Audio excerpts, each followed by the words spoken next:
नमस्कार, आप देख रहे हैं सौदा आपका। मैं हूं प्रियंका। संभव नजर रहेगी इक्विटी बाजार के एक्शन पर सबसे पहले सौदा आपका में हमारा फोकस रहता है कमोडिटी बाजार की ओपनिंग पर। तो खुलने वाले कमोडिटी बाजार, जैसे खुलेंगे कमोडिटी बाजार, हमारे साथ होंगे कमोडिटी बाजार के एक्सपर्ट जो आपको बताएंगे कि किन लेवल्स पर हो आपकी नजर। जोरदार कमाई का तत्काल ट्रेड आइडिया थोड़ी ही देर में बजाज फिनसर्व के मैनेजिंग डायरेक्टर संजीव बजाज से होगी। उनके नतीजों पर बात 10:10 पर। किरण यादव की दमदार निफ्टी स्ट्रैटेजी, थायरोके टेक्नोलॉजीज का मैनेजमेंट भी होगा हमारे साथ। चेयरमैन, सीईओ और एमडी डॉक्टर ए वेलुमुनी 10:20 पर रहेंगे सौदा आपका में। गौरव बिस्सा की बेहतरीन ऑप्शन स्ट्रैटेजी और मोतीलाल ओसवाल के नतीजों पर सीएफओ समीर कामत जुड़ेंगे हमारे साथ 11 बजे। श्री सीमेंट के मैनेजिंग डायरेक्टर एचएम बांगूर से होगी नतीजों पर बात 11:10 पर। और आपके शेयरों पर प्रकाश गाबा की फटाफट सलाह 10:57 से। तो एक्शन पैक शो है आज, बने रहिए हमारे साथ। सबसे पहले रुक करते हैं कमोडिटी बाजार का।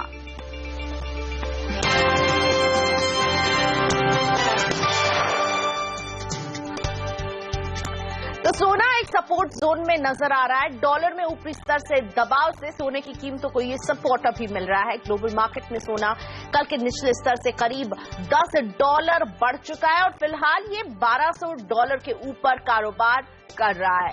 अमेरिका में आज से 2 दिनों की एफओएमसी की बैठक शुरू हो जाएगी और इस बीच एचएसबीसी ने भारत में सोने पर इंपोर्ट ड्यूटी में कटौती से इनकार किया है। सोने में आई रिकवरी से चांदी को भी हम देख रहे हैं सपोर्ट मिलता हुआ, इसमें भी अब बढ़त आ गई है। वहीं अमेरिका में लगातार बढ़ रहे क्रूड के उत्पादन से इसकी कीमतों पर दबाव बढ़ता हुआ नजर आ रहा है। ग्लोबल मार्केट में क्रूड का दाम करीब ½ गिर गया है और अगर इस महीने का एक प्राइस चेक लें तो नाइमेक्स पर WTI क्रूड करीब 5% और ब्रेंट का दाम करीब 2.5% स्लिप किया है, नीचे की तरफ आया है। गोल्डमैन सैक्स ने उम्मीद जताई है कि इस साल के दौरान अमेरिका में क्रूड का उत्पादन रोजाना करीब 2.5 लाख बैरल बढ़ सकता है और ये सारे खबरें एक तरह से प्राइस पर प्रेशर बनाते हुए। वहीं डॉलर में आई गिरावट से आज रुपए को सपोर्ट मिला है। देखते हैं आज घरेलू कमोडिटी बाजार की शुरुआत किन लेवल्स पर होती है। क्रूड पर जो दबाव बन रहा है, क्या यहाँ डोमेस्टिक बाजार में भी हम इसी तरह का दबाव देख रहे हैं? तो एक प्राइस चेक लेते हैं। खुल गए भारतीय कमोडिटी बाजार और लाते एक एक करके सबसे पहले क्रूड ही आपकी स्क्रीन पर। यहाँ पर ₹14 की गिरावट के साथ शुरुआत 3567 के लेवल्स के साथ क्रूड एमसीएक्स की आज के कारोबार में शुरुआत हो रही है। सोना आपकी स्क्रीन पर ₹83 की मजबूती, 28,607 का लेवल है। मजबूती के साथ आज सोने की शुरुआत और चांदी में भी हम मजबूती देख रहे हैं। ₹99 की तेजी के साथ चांदी खुल रहा है। लेकिन नेचुरल गैस में दबाव ₹217.70 पर खुलते हुए यहाँ पर लाल निशान में हो रही है शुरुआत। बेस मेटल्स में कॉपर में तेजी के साथ आज शुरुआत होती हुई। एल्यूमिनियम ₹122.30 पर है, अभी खुला है, ज्यादा मोमेंट नहीं नजर आ रहा है। लेड में हम गिरावट के साथ देख रहे हैं कारोबार, ₹160.40 पर लेड है। निकल ₹655.50 पर, ये इसकी शुरुआत लाल निशान में और जिंक में भी दबाव है। एक चेक अब एग्री कमोडिटीज का। सोयाबीन ₹3004 पर खुल रहा है, ₹27 की यहाँ पर कमजोरी है। सरसों में भी गिरावट के साथ शुरुआत होती हुई, 3803 का भाव। मसालों में हल्दी में हम देख रहे हैं ₹54 की तेजी है, 6680 पर हो रही है शुरुआत। वहीं ग्वार सी 3240, गिरावट यहाँ पर भी आज। जीरा भी गिरावट के साथ खुलते हुए ₹30 की कमजोरी जीरे में हमें नजर आ रही है। और ये रहा शुगर आपकी स्क्रीन पर, ₹4 की मजबूती। तो कमोडिटी पर बात करने के लिए हमारे साथ हैं डेलीगेट सिक्योरिटीज की सुगंधा सचदेव और स्मृति कमोडिटीज की रूपा मेहता। आप दोनों का ही स्वागत है। Sugandha, good morning. आपसे शुरुआत करते हैं। सोना फिर से $1200 को क्रॉस कर गया है। हालांकि कल बजट अनाउंसमेंट्स का इंतजार रहेगा और इंपोर्ट ड्यूटी में कटौती की भी संभावना है। ऐसे में सोने में क्या स्ट्रैटेजी रखनी चाहिए? Good morning Priyanka. अगर हम सोने की बात करें तो अभी prices are trading above $1200 mark, which is a psychological resistance. Dollar index में हमने जो ओवरनाइट स्लाइड आते हुए देखा है, that is supportive for gold prices. साथ ही साथ जो हमने यूएस का जीडीपी डेटा देखा for the fourth quarter, that has actually missed expectation as against the strong GDP growth in the third quarter. Fourth quarter में जो ग्रोथ आई है, that is missing expectations. 2.2% growth की एक्सपेक्टेशन थी, but then it has come at 1.9%. So this is actually favouring the outlook for gold. और market की नजर रहेगी फेड की स्टेटमेंट पर जो कल आएगी, और जहां ये एक्सपेक्टेशंस है कि Fed is going cautious outlook on GDP growth. और अभी कोई इंटरेस्ट रेट हाइक इस मीटिंग में एटलीस्ट नहीं होगा. So this is all positive for gold prices. आज इंट्राडे सेशन में हमारी एडवाइस रहेगी on small dips you can initiate long positions. I would like to revise the levels. 28,550 levels पर buying initiate कर सकते हैं. स्टॉप लॉस रहेगा 28,450 और हायर साइड में टारगेट कर सकते हैं 28,720 लेवल्स. ओके, जब सुबह दिया था सुगंधा ने अपने टारगेट्स तो 28,650 का दिया था, लेकिन उसे अब रिवाइज कर दिया 28,750 का टारगेट अब ये आपको दे रही हैं. साथ ही में सुगंधा, चांदी आपका नजरिया क्या बन रहा है, क्योंकि हम सोने में जिस तरह से एक अपवर्ड मूव को आते हुए देख रहे हैं, चांदी में भी हल्की सी मजबूती आ गई है. चांदी में भी अगर मैं कहूँ आज के लिए, आज इनका ये सेशन में बाइंग की ही एडवाइस रहेगी एट लेवल्स ऑफ अराउंड 41,300. एक स्मॉल डिप मिलता है अगर प्राइसेस में तो लॉन्ग पोजीशन इनिशिएट कर सकते हैं. स्टॉप लॉस रहेगा 41,100 और टारगेट्स रहेंगे 41,950. हैविंग सेड, जब तक प्राइसेस 42,000 के ऊपर कंफर्टेबली ट्रेड नहीं करते, आउटलुक बहुत बुलिश नहीं होगा सिल्वर में. और कच्चे तेल में क्या किया जाए? आज हम इसे फिर से गिरावट के दायरे में देख रहे हैं सुगंधा. कच्चे तेल में अगर हम देखें तो प्रीवियस सेशन में भी हमने सिग्निफिकेंट स्लाइड आते हुए देखी है, बट 3550 टू 3540 एरिया एक बहुत स्ट्रॉन्ग क्वेश्चन एरिया है प्राइसेस के लिए, जहां एक तरफ OPEC members are reducing output, वहीं यूएस की सप्लाई बढ़ रही है ग्रेजुअली. लास्ट वीक भी अगर हम डेटा देखें तो rig count has increase in US और यूएस की production is gradually inching higher. The rig count is the maximum since November 2015. इस वजह से भी मार्केट में एक मिक्स्ड आउटलुक बना हुआ है. और अगर हम टेक्निकली लेवल्स की बात करते हैं तो यहाँ से एक रिलीफ रैली देखने को मिल सकती है प्राइसेस में, as long as prices are holding well above the support area of 3530 to 3540. So आज इंट्राडे सेशन में हमारी करंट लेवल्स पे बाइंग की एडवाइस रहेगी. स्टॉप रहेगा 3530 एंड टारगेट्स रहेंगे 3640. और स्मृति कमोडिटीज की रूपा मेहता भी मेरे साथ हैं. रूपा जी नमस्ते. एग्री कमोडिटीज में आज आपकी नजर कहाँ है? Good morning Priyanka. देखिए, एग्री कमोडिटीज में आज हमें लग रहा है कि सोयाबीन के अंदर प्रेशर कंटिन्यूशन में रह सकता है. लगातार हम प्राइसेस के अंदर एक गिरावट देख रहे हैं, तो हम एक्सपेक्ट करें कि आज भी मार्केट जो है वो थोड़ा डाउन साइड ट्रेड कर सकता है. तो नेक्स्ट मंथ के कॉन्ट्रैक्ट में मार्च के अंदर सेलिंग का कॉल हमने इनिशिएट किया है. 3080 के आसपास जो है इसमें एक सेलिंग करें. डाउन साइड हम एक्सपेक्ट कर रहे हैं कि 3020 का लेवल देखने को मिल सकता है. वहीं सेकेंडली कॉटन ऑयल सीड के काफी अच्छा लग रहा है यहाँ से बाइंग के लिए. तो नेक्स्ट मंथ के कॉन्ट्रैक्ट में उसमें बाइंग लेकर चल सकते हैं 2240 के अराउंड. तो मुझे लग रहा है कि ऊपर में एक बार 2300 के ऊपर प्राइसेस सस्टेन कर सकते हैं. तो ऊपर में 2320 का एक टारगेट लेकर हम उसके अंदर नेक्स्ट मंथ के कॉन्ट्रैक्ट में बाइंग लेकर चल सकते हैं. रूपा जी, सरसों का जिक्र करना चाहूंगी. कल हमने इसमें तेज गिरावट देखी है, आज आपकी सलाह सरसों में? प्रियंका, देखिए, ओवरऑल एडिबल ऑयल पैक दबाव के अंदर ट्रेड कर रहा है. और जहां तक सरसों की बात है, सरसों के अंदर भी लगातार हम प्रेशर देख रहे हैं. और कल एक हैवी सेलिंग जो है हमने आते हुए देखी थी, तो उसके चलते आज भी बाजार जो है वो गिरावट में ही ट्रेड कर सकते हैं. एक्सपेक्टेड है कि आज भी 50 से 60 रुपए का करेक्शन जो है वो करंट प्राइसेस से देखने को मिल सकता है. तो सेल ऑन राइस की स्ट्रेटेजी लेकर चल सकते हैं ओवरऑल एडिबल पैक में. तो मुझे लग रहा है कि रिफाइंड में भी गिरावट देखने को मिल सकती है और सरसों में भी, और सोयाबीन पूरा कॉम्प्लेक्स जो है आज वीक ट्रेडिंग करता हुआ नजर आ सकता है. और सेल ऑन राइज, ये सलाह दे रही है आपको रूपा. सुगंधा, बेस मेटल्स में आज आपकी नजर कहाँ है? का बेस मेटल्स में मेरी नजर कॉपर पे रहेगी, जहां हमने प्रीवियस सेशन में एक सिग्निफिकेंट स्लाइड आते हुए देखा है. It's all because China is shut for holidays, lunar new year holidays.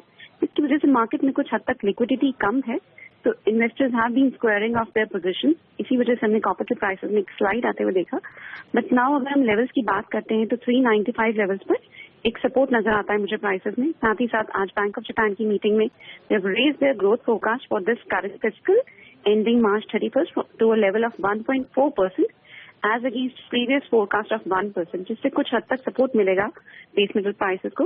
And overnight जो हमने स्लाइड आते हुए देखी dollar index, that's also favouring the outlook for base metals. आज इंट्राडे सेशन में हमारी एडवाइस रहेगी to initiate long positions in copper at levels of 396. हमारा स्टॉप लॉस रहेगा 392.80 एंड हाई साइड में we can look for targets of 401. शुक्रिया सुगंधा और रूपा जी, आप दोनों का ही आपने वक्त निकाला. कमोडिटी बाजार की ओपनिंग के साथ हमारे साथ आप जुड़े, बताया किन लेवल्स पर हो आपकी नजर. दिन भर कमोडिटी बाजार का ताजा अपडेट हम आपको देते रहेंगे, लेकिन फिलहाल सौदा आपका में वक्त है छोटे से ब्रेक का. अभी हाजिर हो रहे हैं. ब्रेक के बाद जोरदार कमाई का तत्काल ट्रेड आइडिया और किरण जाधव की निफ्टी में स्ट्रैटेजी.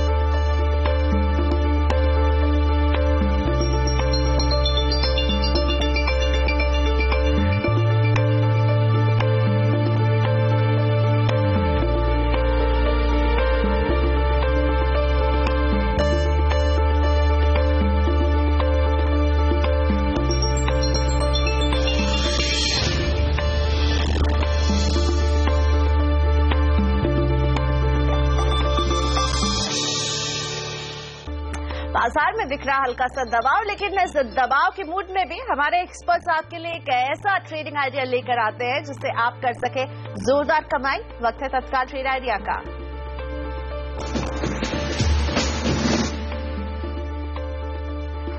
आज इंट्राडे के लिए अनुज दीक्षित आपको सलाह दे रहे हैं बिकवाली की कर्नाटका बैंक में। Sell Karnataka Bank, stop loss 118 पर लगाएं और 110 के लक्ष्य पर हो आपकी नजर। इंट्राडे के लिए सेल कर्नाटका बैंक, यह है तत्काल ट्रेड आइडिया अनुज दीक्षित का।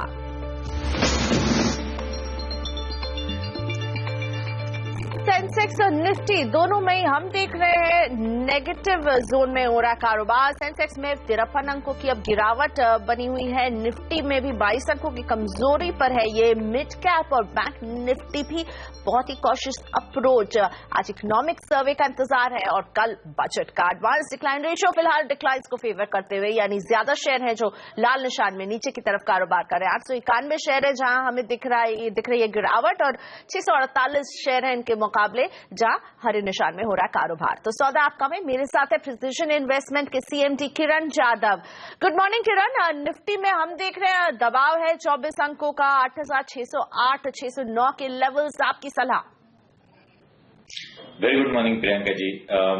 निफ्टी में आज और कल कुछ ना करे तो ये बेहतर रहेगा, क्योंकि निफ्टी में बहुत वोलेटिलिटी बढ़ती नजर आएगी। पर अगर कोई कंपल्सिव ट्रेडर है तो इसने आज निफ्टी ने एक अहम लेवल तोड़ दिया है। 8620 का लेवल था वो, तो 8620 के ऊपर आपका स्टॉप लॉस होना चाहिए। तो मेरा मानना है कि 8625 का स्ट्रिक्ट स्टॉप लॉस, नजदीक वाला स्टॉप लॉस रहना चाहिए। और अगर मार्केट में थोड़ी वीकनेस बढ़ती है तो 8550 के लेवल्स आपको देखने को मिल जाने चाहिए। ओके, और साथ ही में एक आपकी ट्रेडिंग टिप्स समझना चाहूंगी आज के बाजार के मूड को देखने के लिए, क्योंकि आप कह रहे हैं आज और कल कुछ मत कीजिए ज्यादा एक्शन, तो आप क्या सलाह देंगे? हाँ, इंफ्राटेल मुझे लगता है बहुत अच्छा सेल कॉल है, क्योंकि पिछले 2 दिनों से ओपन इंटरेस्ट एडिशन बहुत अच्छे खासे देखने को मिले हैं और उसके साथ हमने बहुत अच्छे वॉल्यूम्स के साथ गिरावट देखी है। आज की बात करें तो आज पहले ही घंटे में इंफ्राटेल ने करीबन 7% फॉल दिखाई दिया है और उसके साथ ओपन इंटरेस्ट एडिशन मेरे ख्याल से 8-9% के दिखाई दे रहे हैं। तो मुझे लगता है कि इधर से बहुत गिरावट होनी चाहिए। जब मैंने कॉल दिया था तब ये 315 के करीब ट्रेड कर रहा था, तो अभी 306 आ गया। तो मैं स्टॉप लॉस और टारगेट दोनों रिवाइज करूंगा। अभी स्टॉप लॉस रहेगा 315 का और टारगेट्स के लिए आप 285 के एक्सपेक्ट कर सकते हैं कल तक। दूसरा कॉल रहेगा टाटा स्टील पे। टाटा स्टील पे मुझे तेजी लगती है होनी चाहिए। इधर स्टॉप लॉस रहेगा करीबन 465 का और 476 के टारगेट्स आप एक्सपेक्ट कर सकते हैं। ओके, सो एक बाइक की सलाह यहाँ पर दे रहे हैं आपको टाटा स्टील में किरण, इसमें है खरीदारी की सलाह। लेकिन दूसरा कॉल जो इनका सेल का है, इसमें इन्होंने अपने टारगेट और स्टॉप लॉसेस को रिवाइज किया है, जो मैं आपको बताना चाहूंगी कि स्टॉप लॉस ये लगाने के लिए कह रहे हैं इंफ्राटेल में 315 का और लक्ष्य है 285 का। हमारे ग्राफिक्स में भी ये बात आ गई है, तो जो रिविजन किया किरण ने वो आपके सामने है। और बढ़ते आगे, ऑटो कंपोनेंट्स बनाने वाली जापानी पार्टनर JTEKT कॉर्पोरेशन सोना कोयो में 25% हिस्सेदारी खरीदेगी। आज कल में ये डील पूरी होने की संभावना है और मेरे साथ है रिसर्च एनालिस्ट सोनम मेहता। सोनम, आपसे समझना चाहेंगे कि इस डील की क्या डिटेल्स हैं और आज कल में ये फिक्स होने वाली है? बिल्कुल जी प्रियंका, शेयर में जबरदस्त तेजी दिखाई दे रही है क्योंकि जो मच टॉक्ड अबाउट डील थी वो आज या कल में अनाउंस हो सकती है। डील ये है कि जापानीज कंपनी JTEKT कॉर्पोरेशन, जो खुद एक प्रमोटर है इस कंपनी के, वो सोना कोयो ग्रुप का 25% हिस्सा खरीद सकते हैं। आपको बता दूं, सोना कोयो स्टीयरिंग सिस्टम्स एक जेवी है जापानीज कंपनी JTEKT कॉर्पोरेशन और इंडियन पार्टनर सोना ग्रुप का। तो सोना ग्रुप जो इंडियन पार्टनर है वो इस डील से या फिर इस कंपनी से एग्जिट करना चाहते हैं, अपने 25% की हिस्सेदारी बेच देंगे। माना जा रहा है जो जापानीज कंपनी है वो एक शेयर के लिए 115 से 125 रुपए दे रहे हैं, जो कल की क्लोजिंग से 45% प्रीमियम पे है। जो मार्केट कैप इस वक्त सोना कोयो स्टीयरिंग सिस्टम का 1750 करोड़ है, उसको अब वैल्यूएशन मिल रही है 2300 से 2500 करोड़ रुपए की। मतलब जबरदस्त डील मार्केट में हो सकती है। साथ ही माना जा रहा है जैसे ये डील हो जाएगी, जो जापानीज पार्टनर है वो और 25% की हिस्सेदारी के लिए एक ओपन ऑफर भी लेके आएंगे। तो जो डील की बातचीत हो रही है, इसी के कारण सोना कोयो शेयर में आज एक जबरदस्त तेजी दिखाई दे रही है। शुक्रिया सोनम। और आज हम देख रहे हैं सोना कोयो में इस खबर का असर, एक पॉजिटिव असर 7%, 7.5% ऊपर है ये स्टॉक और इस डील का अब इंतजार है बाजार को, जो ऑलमोस्ट लग रहा है कि पक्की हो चुकी है। 7.5% ऊपर सोना कोयो आपकी स्क्रीन पर। और अब बात करते हैं बजाज फिनसर्व के नतीजों की। कंपनी के मुनाफे में 40% से ज्यादा का उछाल देखने को मिला है। आय भी करीब 27% बढ़ी है। नतीजों पर बात करने के लिए हमारे साथ हैं Sanjeev Bajaj, managing director Bajaj Finserv. Mister Bajaj, स्वागत है आपका। अच्छे नंबर है, इंप्रेसिव सेट ऑफ नंबर्स। कहां से सपोर्ट मिला है समझना चाहेंगे। Thank you Priyanka. जैसे आपने सही बताया कि overall consolidated numbers, top line, bottom line both have grown very healthily. और हमारी जो 3 ऑपरेटिंग कंपनीज है इस क्वार्टर में तीनों ने जोरदार परफॉर्मेंस दिया है। बजाज फाइनेंस अगर आप देखें तो total income is up 32% to 2,729 crore और Bajaj finance is reported its highest ever quarterly PAT 556 crore, 36% growth. हमारी जो जनरल इंश्योरेंस कंपनी है इसकी भी टॉप लाइन GWP 28% से ग्रो हुई है to 1,722 crore and profit after tax has grown nearly 200% to 197 crore. और जो लाइफ इंश्योरेंस कंपनी है इसमें भी हमने अच्छा न्यू बिजनेस ग्रोथ देखा है, 45% growth, industry beating growth to 782 crore and total premium up 21%. तो तीनों बिजनेस ऑपरेटिंग बिजनेसेस में वेरी स्ट्रांग ग्रोथ देखी है। उसके कारण consolidated results have also been good. बिल्कुल, तो बढ़िया नंबर्स है। लेकिन मिस्टर बजाज, एक सवाल, बजट से ठीक एक दिन पहले हम आपसे बात कर रहे हैं, तो बजट में आप किस बात की उम्मीद रख रहे हैं? बजट में मेरी होप, उम्मीद तो नहीं बोल सकता हूं क्योंकि क्या करेंगे FM ये तो मुझे पता नहीं है, बट होप यही है कि डिमांड स्टिमुलेट करे and savings specially towards long term insurance savings के लिए इंसेंटिवाइज करे कस्टमर्स को, टैक्स फ्री लिमिट बढ़ाए, because both things are important for India. अगर हमें 8% GDP ग्रोथ चाहिए, we have to stimulate demand at this point of time. That is the only way to achieve that growth. And second, we are a nation of savers. We have to move people to putting the money to more productive assets. आज लोग पैसा डालते हैं, fix deposit में डालते हैं, उनको 8% मिलता है। 20 साल बाद 8% नहीं मिलेगा आपको, 1-2% मिलेगा जैसे यूरोप में, US में मिलता है। So it has to be put into more I would say better assets like insurance and that is what I hope will get incentivized. शुक्रिया हमसे बात करने के लिए। संजीव बजाज हमारे साथ है, MD और CEO बजाज फिनसर्व के अच्छे नतीजे और बजट से उम्मीदें बता रहे थे। फिलहाल छोटा सा ब्रेक के बाद थायरोकेयर के नतीजों पर उनका मैनेजमेंट होगा हमारे साथ।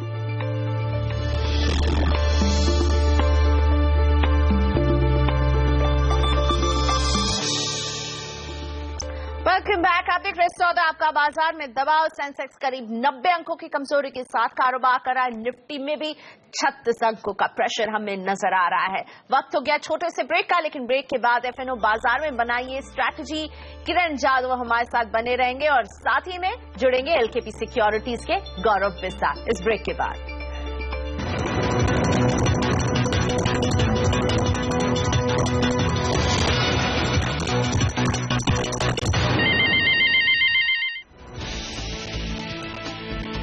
अब से कुछ ही देर में यानी 12 बजे पेश होगा इकोनॉमिक सर्वे। वित्त मंत्री अरुण जेटली रखेंगे ग्रोथ के नए अनुमान। यूनिवर्सल बेसिक इनकम स्कीम से जुड़े सुझाव भी हो सकते हैं सर्वे में शामिल।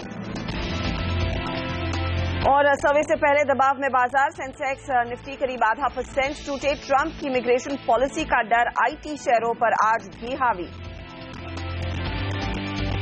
आइडिया में तेजी का सिलसिला जारी। आदित्य बिरला ग्रुप की कंपनी में करीब 10,000 करोड़ निवेश की योजना। ग्रासिम के जरिए डाली जाएगी पूंजी। Network 18 exclusive. 8% से ज्यादा टूटा भारतीय इंफ्राटेल। ब्रोकरेज हाउस CLSA ने रेटिंग और लक्ष्य घटाया। आइडिया के मर्जर से नुकसान की आशंका जताई।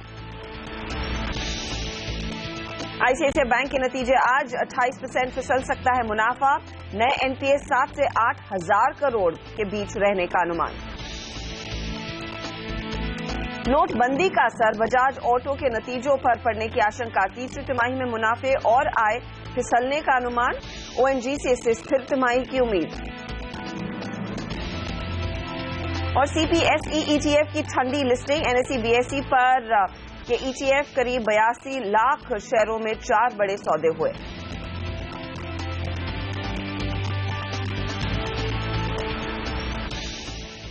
नमस्कार, आप देख रहे हैं ट्रेडर्स हॉटलाइन सीबीसी आवाज पर और मैं हूं हर्षिता सावंत। आज का ट्रेड लेने से पहले एक बार हमसे बात जरूर करें। 1800-209-7890 पर आप कॉल कर सकते हैं या फिर आप व्हाट्सएप के जरिए भी अपने ट्रेड से जुड़े हुए सवाल हम तक पहुंचा सकते हैं। 7045220000 हमारा व्हाट्सएप नंबर है। और पहले बाजार पर एक नजर डाल लेते हैं। फिर से सहमा हुआ बाजार है। देखिए, कल है बजट का सत्र और इससे पहले हमने देखा है कुछ मुनाफा वसूली, कुछ कंसोलिडेशन के मूड में बाजार। इकोनॉमिक सर्वे का हम इंतजार कर रहे हैं और इससे पहले भी ज्यादातर लोग अपनी पोजीशंस काटते हुए दिखाई दे रहे हैं। 8,600 के नीचे इस समय ट्रेड बनता हुआ दिखाई दे रहा है। बैंक निफ्टी भी आपकी स्क्रीन पर लेकर आएंगे क्योंकि कल भी वहां पर ही सबसे ज्यादा मुनाफा वसूली देखने को मिली थी। आज स्थिति नर्म ही है, 100 पॉइंट का नुकसान यहां पर भी देखने को मिला है। लेकिन रिजल्ट्स की भी बात करते हैं और ढेरों कंपनियों के नतीजे आए हैं। थायरोकेयर की बात करते हैं। इस समय कंपनी के मुनाफे में 42% और आय में करीब 25% से ज्यादा की बढ़त देखने को मिली है।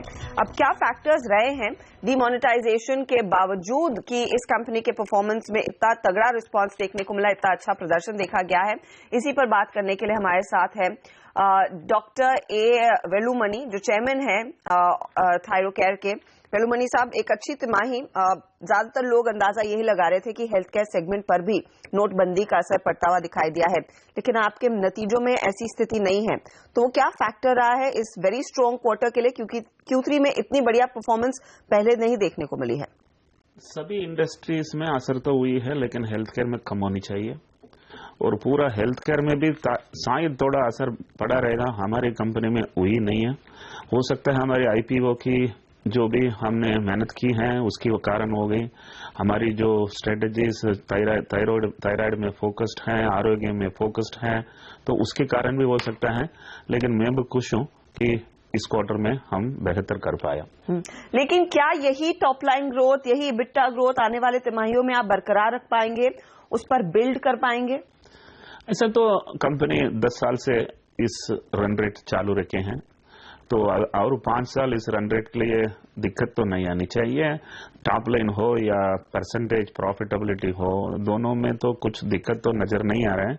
लेकिन इस इंडस्ट्री में कंपटीशन जितना, मार्केट जितना बढ़ रहा है उससे ज्यादा कंपटीशन बढ़ रही है, क्योंकि 2 कंपनियां बढ़िया लिस्टिंग हुई, वो लेकर बाकी सबको ऐसे एक फीलिंग है कि इस इंडस्ट्री में बहुत सारा प्रॉफिटेबिलिटी है।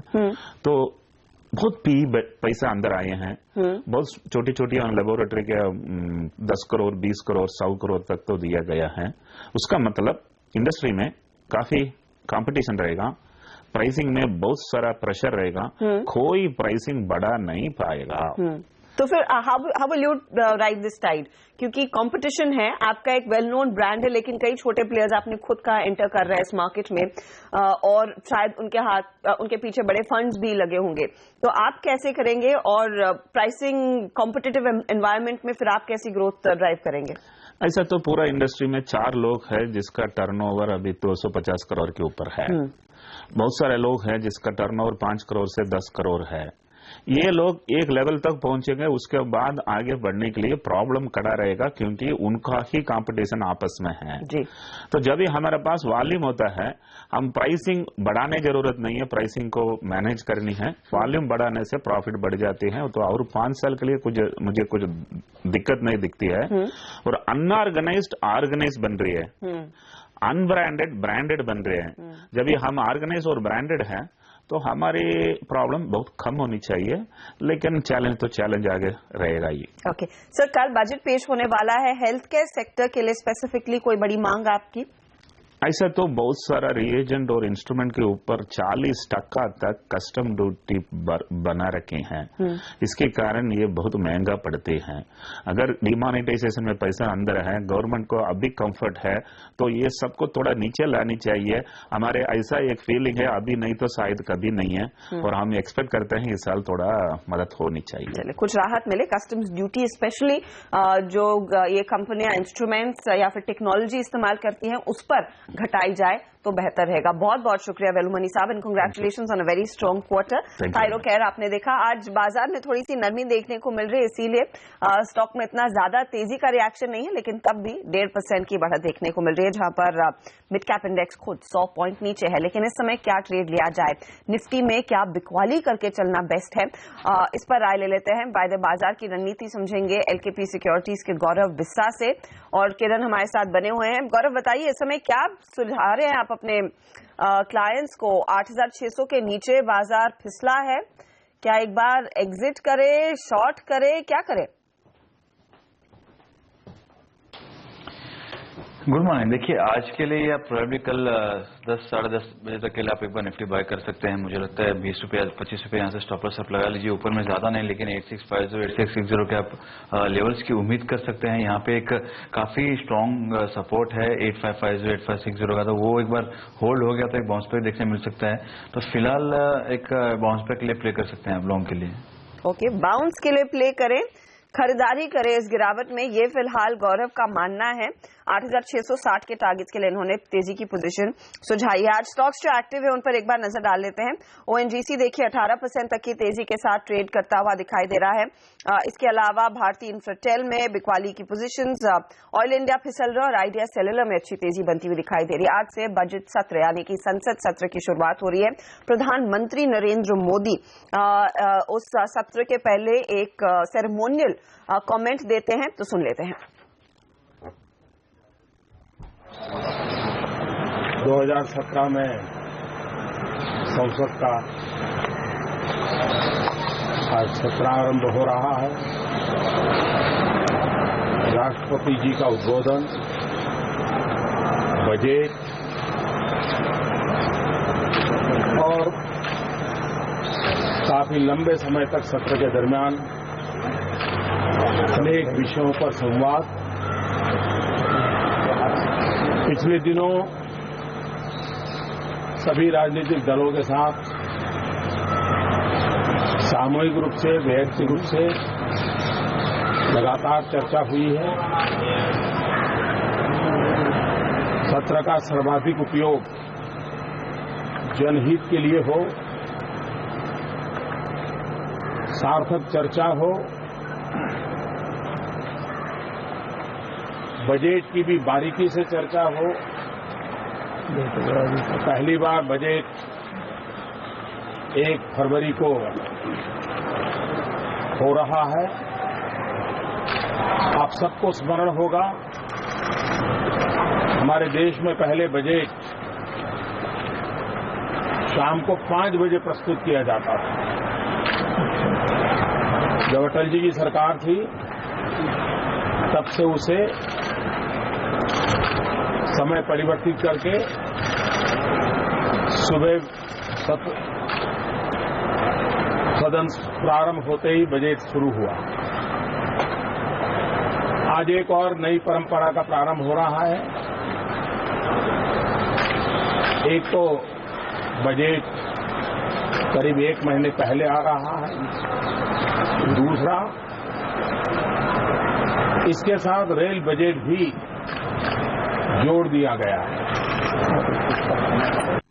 इस सदन में इस पर व्यापक चर्चा होगी और उससे आने वाले दिनों में क्या लाभ होने वाले हैं ये भी मुखर होकर के आएगा।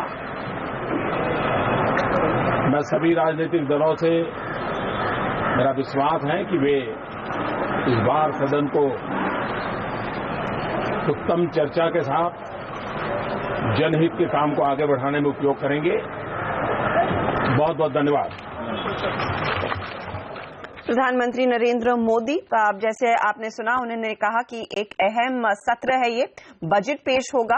आज ऑफ कोर्स शुरुआत होने वाली है इकोनॉमिक सर्वे के साथ। राष्ट्रपति अपना संबोधन भी देंगे और उसके बाद कल नजरें रहेंगी बजट पर। उन्होंने उम्मीद जताई है कि एक सार्थक चर्चा होगी इस सेशन में, खासकर बजट पर बारीकी से चर्चा होगी और क्योंकि पहली बार है कि 1 फरवरी को बजट ऐलान की घोषणा हो रही है और साथ ही साथ आम बजट और रेल बजट को जोड़ा गया है, तो एक बजट ऑफ फर्स्ट जैसे सब लोग कह रहे हैं। और प्रधानमंत्री नरेंद्र मोदी ने इस बात पर भी जोर दिया कि पिछले कुछ दिनों में सभी राजनीतिक दलों से काफी बातचीत हुई है, तो वो उम्मीद कर रहे हैं कि अहम चीजों पर इस बारी भी इस सदन में यानी कि इस सत्र में चर्चा हो और काम पर ही ज्यादा फोकस किया जाए। तो ये फिलहाल हाइलाइट्स आती हुई नरेंद्र मोदी की उस छोटी सी वार्ता से। हम लेंगे एक छोटा सा ब्रेक, लेकिन बाजार के एक्शन पर हमारी नजरें बनी रहेंगी और आपके सवालों के जवाब भी लेकर आएंगे इस ब्रेक के बाद।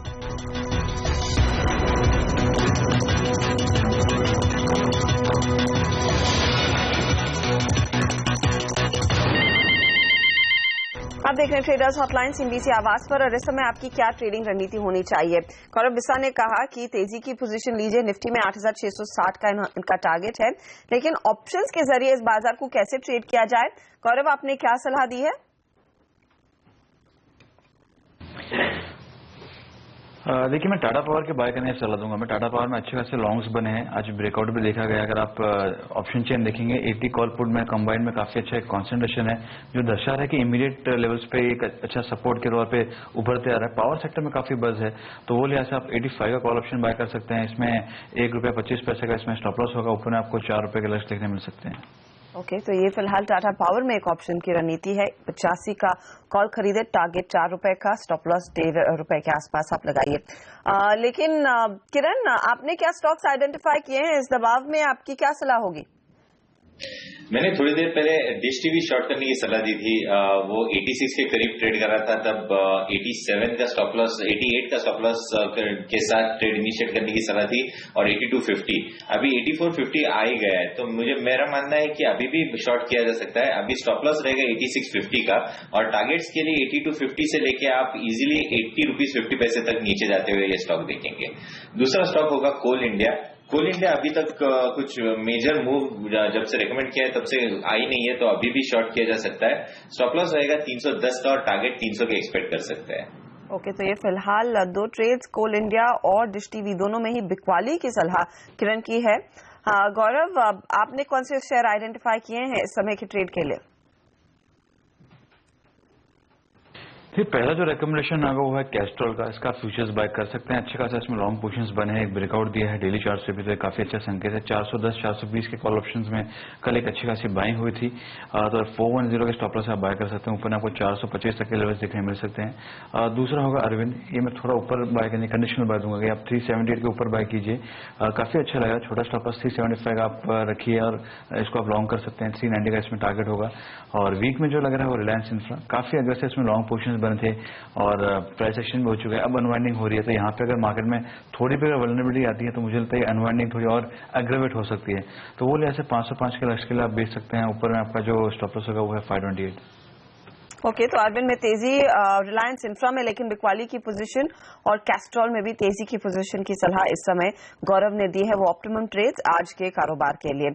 लेकिन संतोष से बात करते हैं, हैदराबाद से लाइन पर है। संतोष, क्या ट्रेड लिया है आपने?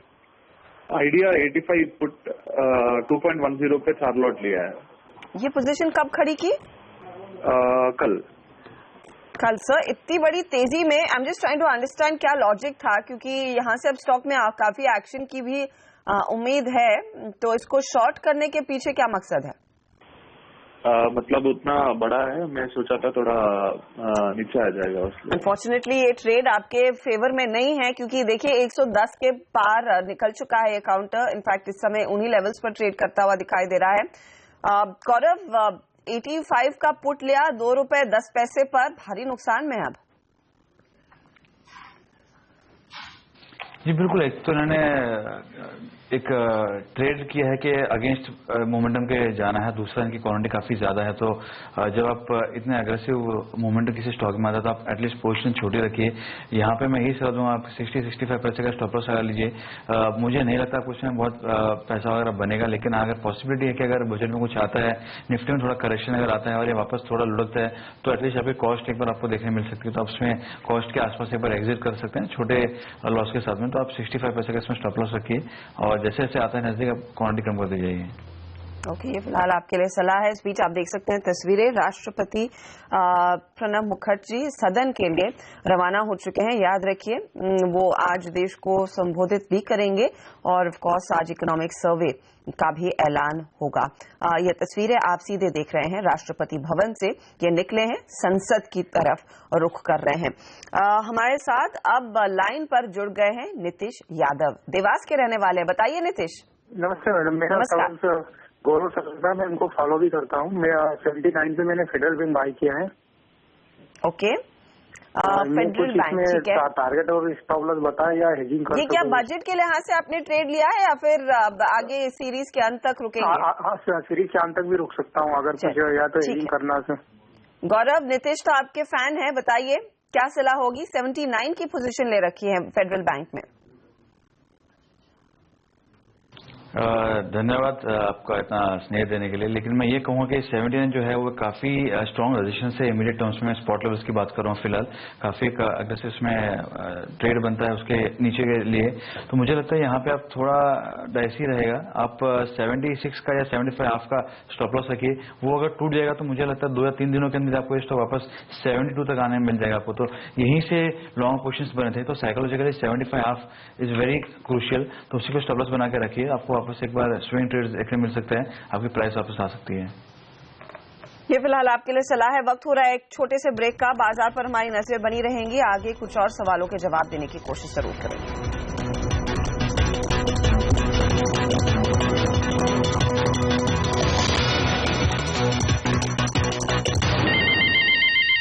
अब देख रहे हैं ट्रेडर्स हॉटलाइन CNBC आवाज पर। हैदराबाद से बिंदु हमारे साथ लाइन पर जुड़ गई हैं। पूछे बिंदु जी। हेलो, नमस्कार मैम। नमस्कार मैडम, मेरा जॉइन एजुकेशन है, मेरे पास फॉल आउट है 9355 पे। मैम क्या इसको एक्सपायरी तक रखना सही रहेगा या फिर बजट देख के जल्दी से निकल जाना चाहिए? जैन इरिगेशन काफी एक्टिव रहेगा आज और कल, क्योंकि बजट पेश होने वाला है। अगर कृषि से जुड़े कई बड़े ऐलान होते हैं, इसका पूरा फायदा जैन इरिगेशन को सबसे पहले मिलता है। उस एंटिसिपेशन में खरीदारी तो कर ली है। किरण, क्या सलाह होगी 9355 की पोजीशन? नहीं, होल्ड करने की सलाह होगी। एक एम लेवल है 9650, ये एक बार 9650 निकल जाए तब ये स्टॉक बहुत अच्छा मूव देगा और मुझे लगता है कि ये क्षमता रखता है कि 104 से 108 तक लेवल देखने को मिल सकते हैं। इस ट्रेड के लिए 91 का स्ट्रिक्ट स्टॉप लॉस रख के चलना चाहिए, per day and closing basis पे रखना चाहिए, क्योंकि कल बजट का दिन है और बहुत अच्छी वोलेटिलिटी देखने को मिल सकती है और ये तो स्पेसिफिकली बजट रिलेटेड स्टॉक है। तो अगर बजट के बाद ये अगर 91 के नीचे चलता है तो बिल्कुल बेच देना चाहिए, और अगर 9650 के ऊपर चलता है तो एग्रेसिवली ऐड भी कर सकते हैं, जहां पे टारगेट करीबन 104 से 108 के रहेंगे। चलिए 91 का आप स्टॉप लॉस लगाइए और होल्ड कीजिए स्टॉक को, यह आपके लिए सलाह है। कल काफी एक्शन की उम्मीद यहाँ पर जताई जा रही है। अगर आप चाहें तो और खरीदारी भी कर सकते हैं, जैसे किरण ने सुझाया। बहुत बहुत शुक्रिया किरण और साथ ही गौरव, आप दोनों का आई हमारे लिए समय निकालकर दर्शकों के सवालों के जवाब देने के लिए और आज के ट्रेड्स भी सुझाने के लिए। इसी के साथ 114 अंकों की गिरावट पर सेंसेक्स कारोबार कर रहा है। 8590 के करीब निफ्टी ट्रेड कर रहा है। मिड कैप काउंटर्स की पिटाई अब जोर शोर से चल रही है। 100 पॉइंट का नुकसान इस इंडेक्स में देखने को मिल रहा है। इसी के साथ मुझे भी दीजिए इजाजत, लेकिन आप बने रहिए क्योंकि आगे आपके सवालों पर फटाफट जवाब लेकर आएंगे प्रकाश काबा और प्रियंका संभव के साथ।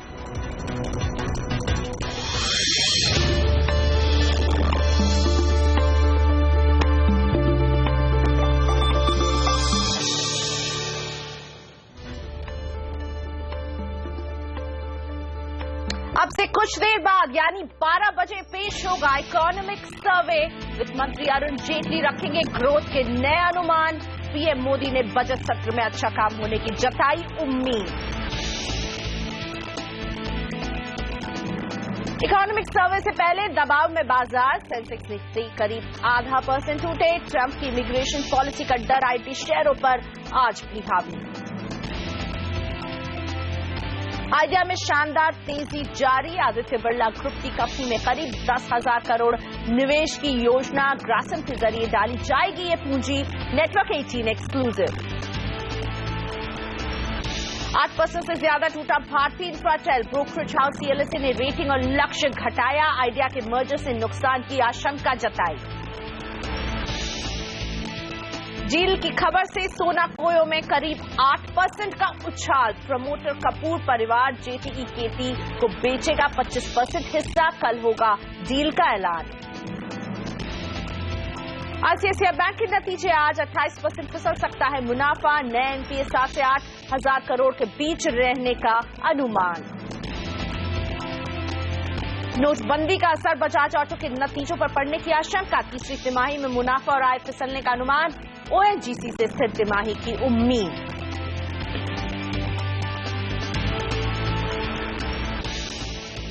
अब से कुछ ही देर में इकोनॉमिक सर्वे पेश होने वाला है। इस इकोनॉमिक सर्वे में जीडीपी अनुमान क्या होंगे, इसकी एक्सक्लूसिव डिटेल्स हमारे साथ हैं और ये बताने के लिए हमारे साथ जुड़ रहे हैं प्रतीक श्रीवास्तव और साथ ही में लक्ष्मण रॉय, ब्यूरो चीफ हमारे। लक्ष्मण, पहले आपके पास क्या क्या निकल सकता है आज के इकोनॉमिक सर्वे से? देखिए, आर्थिक सर्वे काफी अहम है इस मायने में कि नोटबंदी के बाद अर्थव्यवस्था की रफ्तार पर कितना असर पड़ेगा, इसका अनुमान यहां पर दिया जाएगा। इसका मतलब ये होगा कि चालू कारोबारी साल में जीडीपी ग्रोथ का रेट क्या रहने वाला है और अगले कारोबारी साल में जीडीपी ग्रोथ का क्या रेट रहने वाला है। और हमारे सहयोगी प्रतीक श्रीवास्तव ने एक्सक्लूसिव खबर लाई है कि इस बार जो चालू कारोबारी साल है 2016-17, इसके लिए आर्थिक विकास की दर में करीब आधे % की कमी का अनुमान इकोनॉमिक सर्वे में बताया जा सकता है। ये प्रतीक श्रीवास्तव हमारे साथ हैं। प्रतीक, जो आपके पास एक्सक्लूसिव जानकारी मिली में क्या खास बातें आर्थिक सर्वे में कही जा रही है? सर, पहली चीज तो ये है कि 0.6% ये घट सकता है।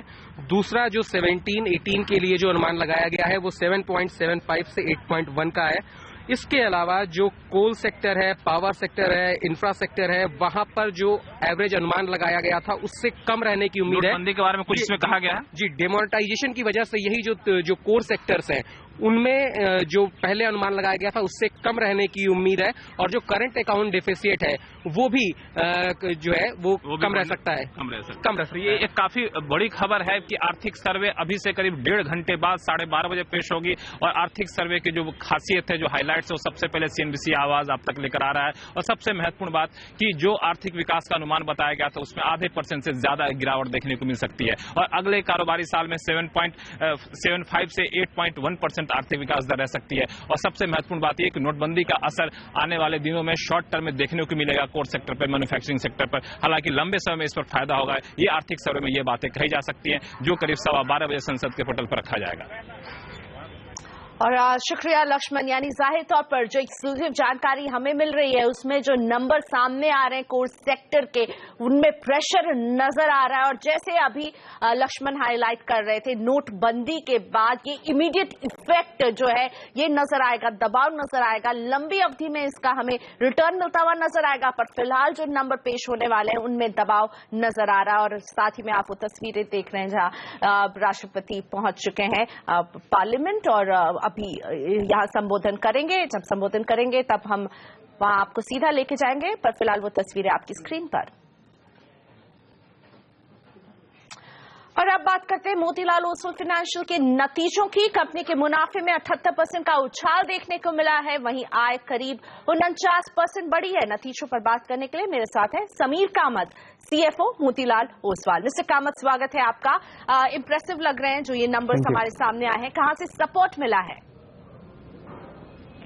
एक्चुअली हमारे जो भी बिजनेस लाइन थे सभी बिजनेस लाइन ने काफी अच्छा रोबस्ट ग्रोथ दिखाया है। हमारा होम फाइनेंस बिजनेस जो हमने 3 साल पहले चालू किया था वो अच्छा स्केल अप हो रहा है। 3,500 करोड़ का बुक हो गया है रफली। उसमें अबाउट 145% का ग्रोथ है ईयर ऑन ईयर बेसिस पे। हमारा एसेट मैनेजमेंट बिजनेस जो इक्विटी फोकस्ड म्यूचुअल फंड्स है और पीएमएस प्रोडक्ट्स हैं उन्होंने भी अच्छा ग्रोथ दिखाया। हमारा एयूएम बेस करीबन 15,000 करोड़ हो गया है अभी और उसमें टॉप लाइन ग्रोथ आई हमारी करीबन 56% year on year.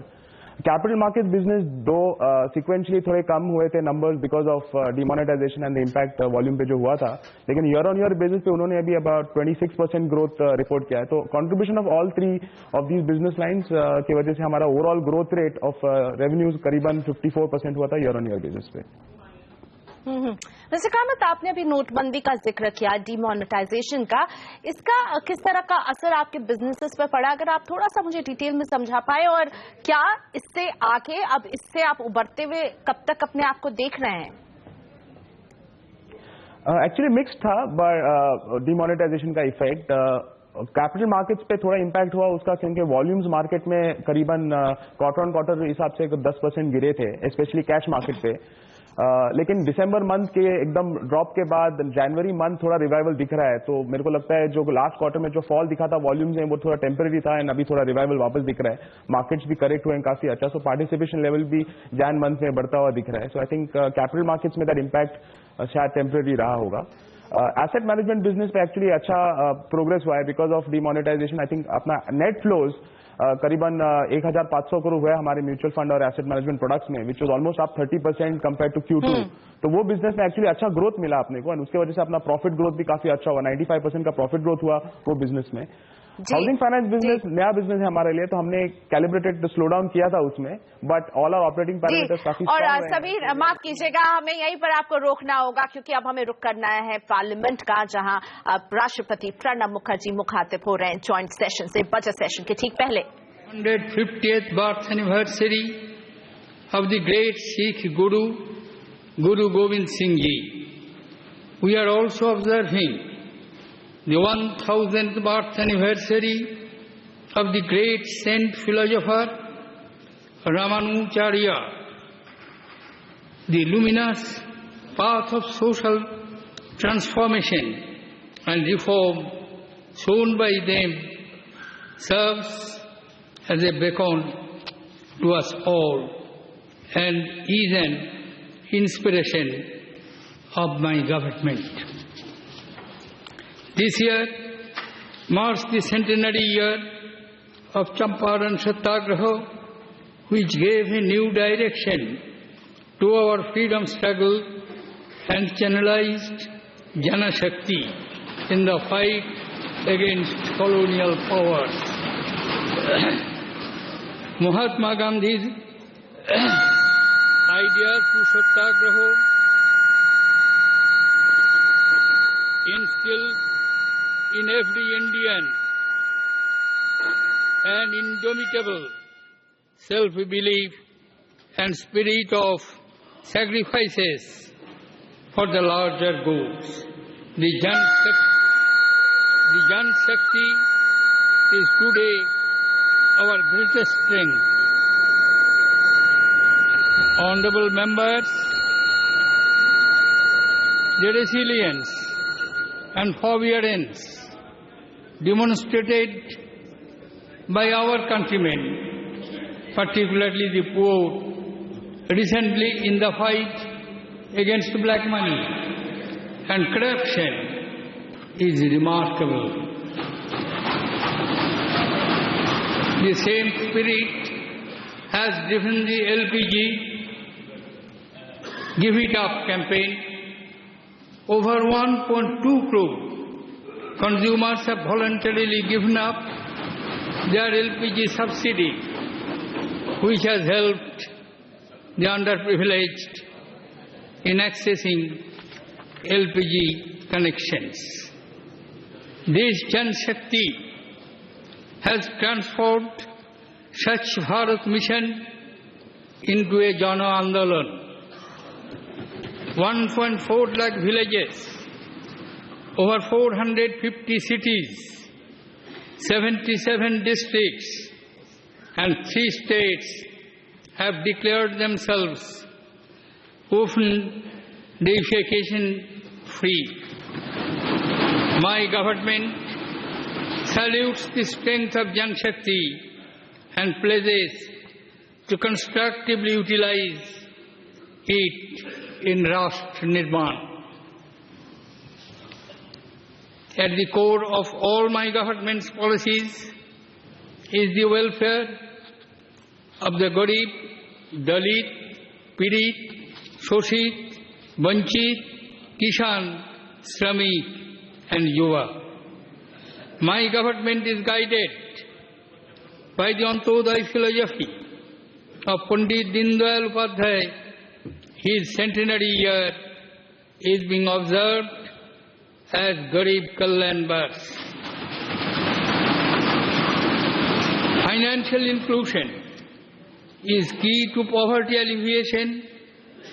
An unprecedented 26 crore plus Jan Dhan accounts have been opened for the unbanked. Over 20 crore RuPay debit cards have been issued to enable cashless payments. Moving swiftly to Jan Dhan, to Jan Suraksha, close to 13 crore poor have been covered under various social security schemes. Honorable members, to take banking system to the doorstep of the poor and the unbanked, the Indian Postal Payment Bank has been started.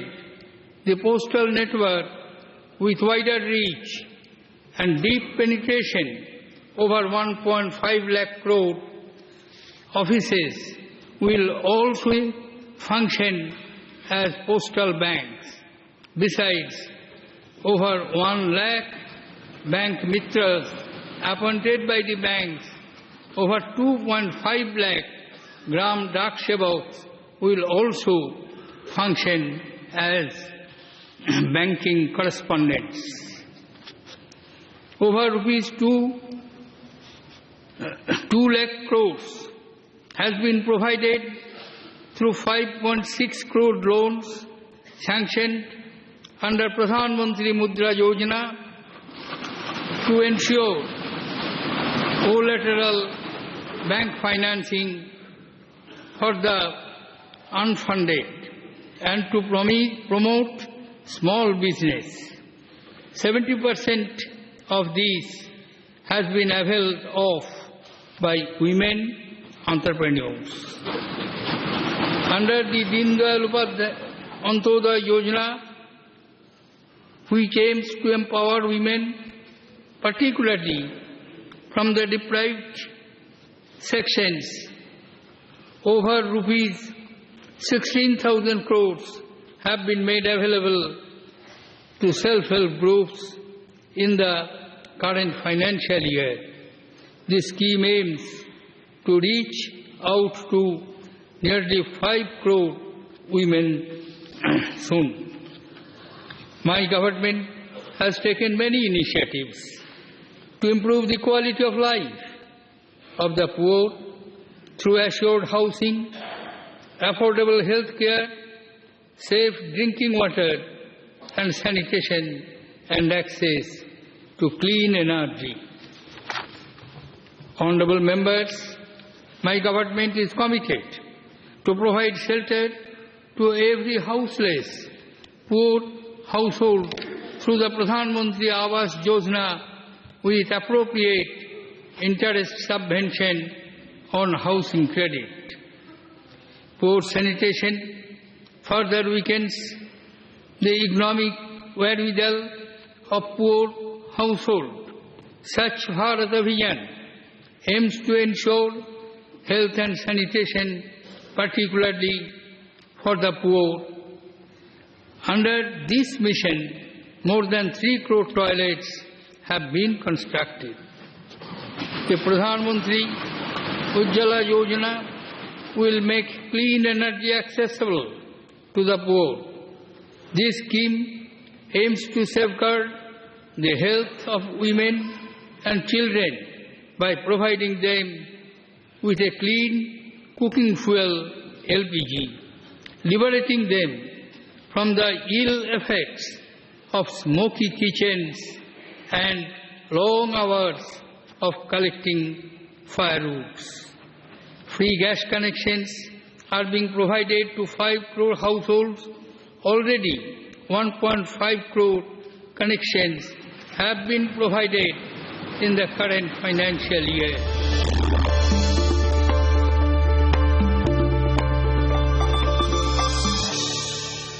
नुकसान के साथ हो रहा बाजार में कारोबार। Sensex में हम देख रहे हैं 100 अंकों से ज्यादा की कमजोरी है। निफ्टी भी 44 अंकों की गिरावट के साथ कर रहा है कारोबार।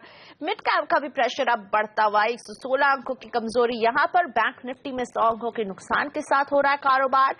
सारे ही बाजार पर अभी लाल रंग की हावी होता हुआ नजर आ रहा है। इसलिए ब्रॉडर मार्केट में एडवांस डिक्लाइन रेशियो भी डिक्लाइंस को फेवर कर रहा है। 1057 शेयर हैं जो गिर रहे हैं और 544 शेयर इनके सामने जो आगे बढ़ने की कोशिश कर कर रहे हैं, लेकिन ओवरऑल दबाव में दिख रहा है बाजार।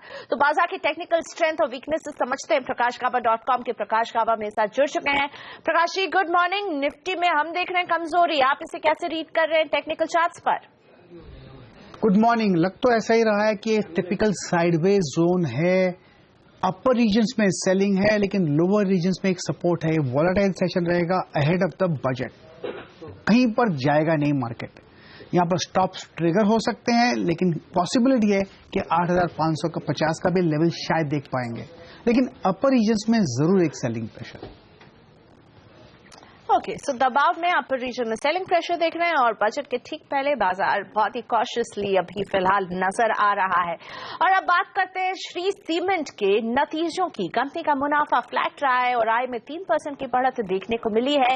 कंपनी के नतीजों पर बात करने के लिए मेरे साथ हैं HM बांगुर, MD श्री सीमेंट। मिस्टर बांगुर, स्वागत है आपका। हम देख रहे हैं कि रेवेन्यूज में अच्छी खासी बढ़त है, लेकिन जो ये बात रिफ्लेक्ट नहीं कर रही है आपके मार्जिन और प्रॉफिट में, क्या वजह रही है और किस तरह का वॉल्यूम ग्रोथ इस क्वार्टर में आपने देखा है?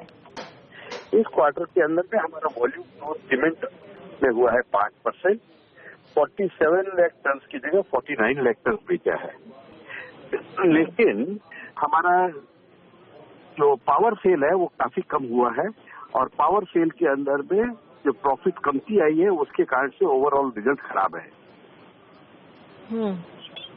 अच्छा, कोई प्राइसिंग प्रेशर भी है आपके ऊपर? क्या प्राइसिंग और वॉल्यूम्स को लेकर के यहाँ पर दिक्कत आ रही है?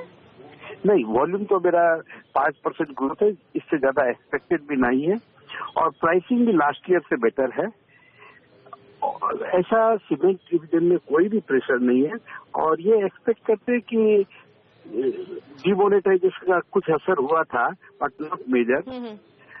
करीब 3 से 5% सेल इफेक्ट हुई होगी, बट उसके अलावा वर्किंग भी ठीक है और आगे जाके और अच्छा ही रहेगा।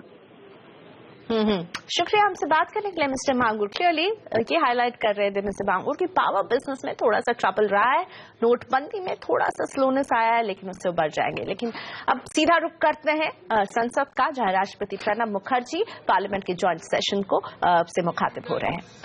Equal opportunity, the Rio Olympics, where we took great pride in the performance of PV Sindhu, Sakshi Malik, Deepa Karkar and others, illustrates the strength of our women. Women are being inducted in combat streams of our armed forces. The nation is proud of its first 3 women fighter pilots. This reminds us of what we can achieve as a nation if women are fully empowered and if their skills and talent are optimally utilized. The Beti Bachao Beti Padhao scheme that addresses the issue of declining child sex ratio is yielding encouraging results. Under the Sukanya Samriddhi Yojana, launched with an objective of ensuring to secure future to all our girl child, over 1 crore accounts have been opened and an amount of over rupees 11,000 crores has been deposited. The Pradhan Mantri Surakshit Matritva Abhiyan will provide comprehensive antenatal care by a qualified medical practitioner to all pregnant women. The revision of Maternity Benefit Act and enhancement of maternity leave from 12 weeks to 26 weeks will support pregnant women at their workplace. Honorable members, 65% of our population today is below the age of 35. Our youth is our greatest strength, and Yuva Urja needs to be channelized effectively with the motto of Har Haat Ko Hunar. My government has taken several steps for skilling the youth and improving their employability. The work of skill development that was earlier spread across 21 ministries and 50 departments has been brought under one umbrella ministry. The Pradhan Mantri Kaushal Vikas Yojana has been launched with a budget outlay of rupees 12,000 crore to train 1 crore youth over the next 4 years. Over 20 lakh youth have already benefited. National Apprenticeship Promotion Scheme has been launched with a budget outlay of rupees 10,000 crores. 978 employment exchange spread across the country have been integrated as part of the National Career Service portals. Honorable members, my government has opened new avenues and made higher technical education more accessible to students from economically weaker sections. For the first time, IIT trainees have been provided with academic equivalence at matriculation and higher secondary level through bridge course to enable them to pursue higher education.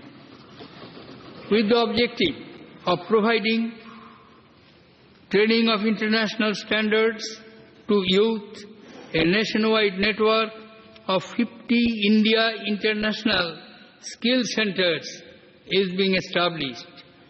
The Pradhan Mantri Yuv Yojana has been launched for promoting entrepreneurship, education and training amongst 7 lakh students.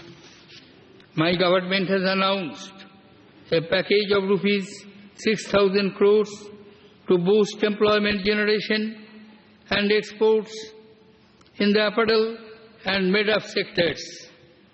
The package is expected to generate over 1.1 crore jobs, mostly for women. Honorable members, Shram Eva Jayate, as part of the foremost guiding principles of my government, and several measures have been taken to the welfare of the Shramiks. For the first time ever, minimum wages have been increased by 42% in both agricultural and non-agricultural sector. Bonus coverage, the calculation ceiling limit has been doubled to rupees 7,000 and the eligibility limit increased from rupees 10,000 to rupees 21,000. This will directly benefit an additional 55 lakh workers. The universal account number has ensured portability of employees' provident fund accounts and has safeguarded the interest of crores of workers. Workers employed in the informal sector will benefit the most from my government's decision to enable employers to pay wages to their employees through banks. This will increase compliance of payment of minimum wages. It will ensure that workers in the unorganized sector also enjoy health benefits under employees' state insurance corporation and social security through Provident Fund. Implementation of the 7th Pay Commission has benefited 50 lakh employees and 35 lakh pensioners. To protect senior citizens from the impact of interest rate fluctuations. Interest rate for senior citizens has been fixed at 8% payable monthly for a period of 10 years. Honorable members, social and economic equality for the deprived and disempowered sections is the first promise of our Constitution. My government is committed to fulfill this promise. Through the Stand Up India initiative, my government plans to empower over 2.5 lakh scheduled castes, scheduled tribes and women entrepreneurs. For promoting entrepreneurship, the National Scheduled Caste Scheduled Tribes Hub has been launched with an initial allocation of Rs 490 crores. Under the Forest Rights Act, about 16.5 lakh individual forest rights titles have been granted over an area of 55.4 lakh acres of total land. Further, community forest titles have been distributed over an area of about 47 lakh acres of forest lands. The location of our mineral wealth largely coincides with the tribal habitations in our country. The Pradhan Mantri Khanij Kshetra Kalyan Yojana will serve the dual purpose of ensuring sustainable mining activity as well as local area development for the betterment of the tribals and the poor inhabitants in the mining area. District Mineral Foundation is a novel initiative in this regard.